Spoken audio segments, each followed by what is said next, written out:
सुगंधी अशी गुलकंद आईस्क्रीम आणि तुम्हाला माहिती आहे का बनवायला पण फार सोपे. तर चला मग सुरू करूया. आज आपण गुलकंद आईस्क्रीम बनवतोय. त्याच्यासाठी मी इथं तुमचं दुधाचं भांडं असतं ना ते घेतलंय, 250 ml दूध घेतलंय आणि कपने मेजरमेंट म्हणाल तर 1 कप घेतलाय, जे तुमचे मेजरमेंटचे कप असतात ते. 250 ml दूध याच्यात मी ॲड केले. त्याच्यानंतर मेजरिंग कप आहे तुमचा, त्याच्या 1/4 हे मी मिल्क पावडर घेतले, ती याच्यात ॲड करायची या पद्धतीने.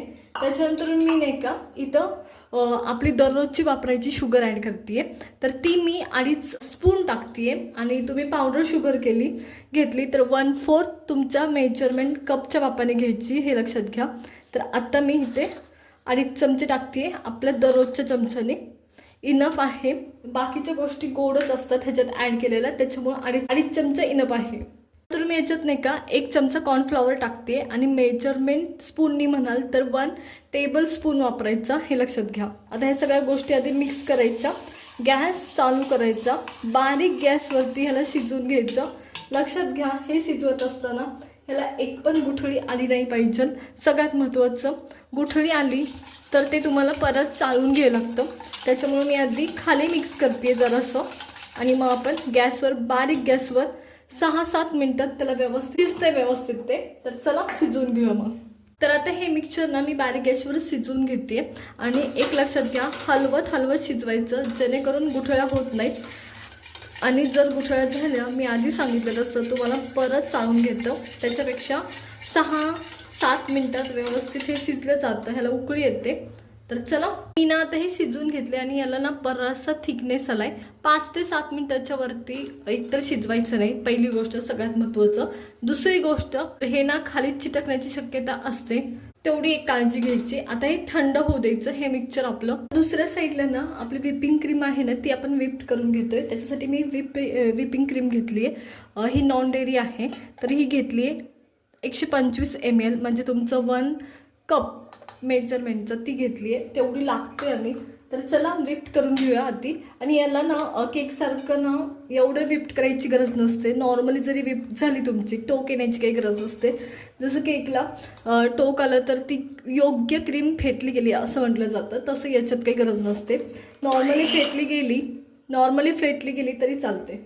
तर चला फेटून घेऊया मग.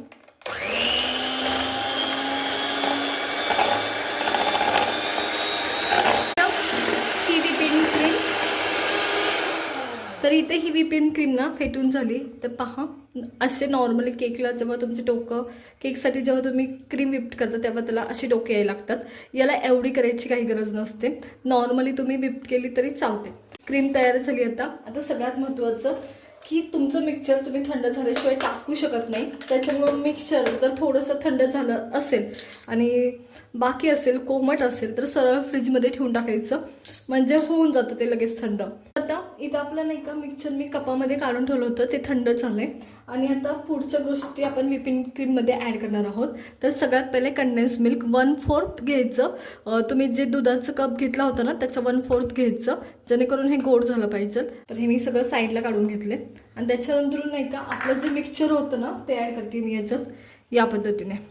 आता हे हाताने मिक्स करून घ्या. तर हे मी आधी नॉर्मली सगळं हाताने मिक्स करून घेते व्हिपिंग क्रीममध्ये या पद्धतीने. मशीनने अजून एकदा फिरवून घेणार, हे मिक्स करायचं या पद्धतीने. तर आता हे मी परत एकदा, चला हे मिक्स करून घेते मी या पद्धतीने.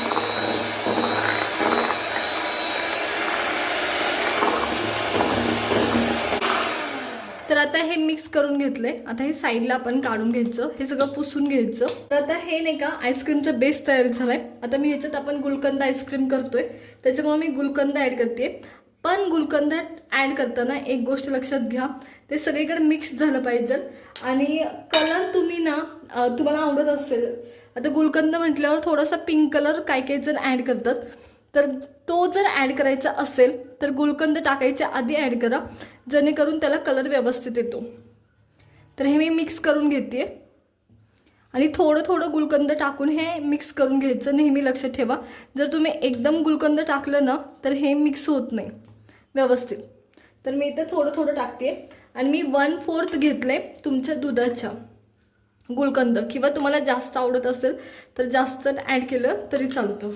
तरी मी इथं थोडं थोडं ॲड करून घेते. आणि मी जसं आधी सांगितलं की तुम्हाला गुलकंद आईस्क्रीम म्हटल्यावर थोडंसं त्याला कलर असतो, तो कलर पाहिजे असेल तर तुम्ही कलर ॲड करू शकता. मी याच्यात कोणताच कलर ॲड केलेला नाही. आता याच्यात ना मी सगळं गुलकंद ॲड केलं आहे आणि मी बरंचसं गुलकंद ॲड केलं आहे, पण कलर येत नसतो ह्याला, एवढं लक्षात घ्या. गुलकंदांनी तुम्ही एक्स्ट्रा कलर म्हणजे वरतून कलर तुम्हाला ॲड करावा लागतो आणि कलर जर ॲड करणार असाल तर 1-2 ड्रॉप करायचे असतात, खूप जास्त कलर ॲड करायचा नसतो. तर चला आता आईस्क्रीम सेट करून घेऊया. मग केकचा टीन घेतला आहे, तुमच्याकडे जो टीन असेल तो तुम्ही यूज करू शकता, फक्त बसला पाहिजे सगळे आईस्क्रीम. आणि मी त्याच्यात ही ट्रान्सफर करून घेते. तर मला वाटतं ही याच्यातसुद्धा बसते का नाही ट्राय करूया. तर इथं मी शक्य तेवढी बसवली आहे याच्यात, या पद्धतीने थोडी टॅप करून घेतो या पद्धतीने.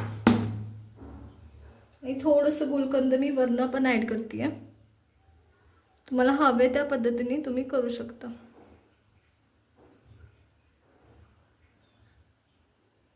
हां, मी अर्धा किलोच्या केकच्या टीनमध्ये हे सेट केलं होतं. तर पहा, आणखी शिल्लक आहे ते मी दुसऱ्या टीनमध्ये सेट करणार आहे. आणि हे आपण आता ठेवून देतो आहे फ्रीजरमध्ये 6 तासासाठी.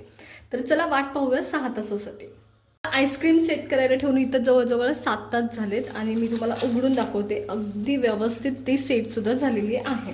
तर पहा, एकदम व्यवस्थित झाली आहे. तर चला आता आपण साईडला काढून घेणार आहे. आपण आईस्क्रीम ना साईडला काढून घेतोय. त्याच्यासाठी मी ना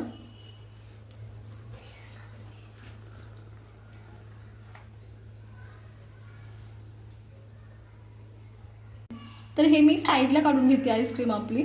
तर पहा, अप्रतिम अशी झाली. तर किती सुरेख दिसते पहा. आणि तुम्हाला गुलकंद सगळीकडे दिसत असेल. या पद्धतीने गुलकंद आपण ॲड केलं तर त्यानुसार मी तुम्हाला पाववटी म्हणजे 1/4 गुलकंद किंवा तुम्हाला आवडीनुसार तुम्ही जास्त ॲड केलं तरी चालतं, हे पण सांगितलं होतं.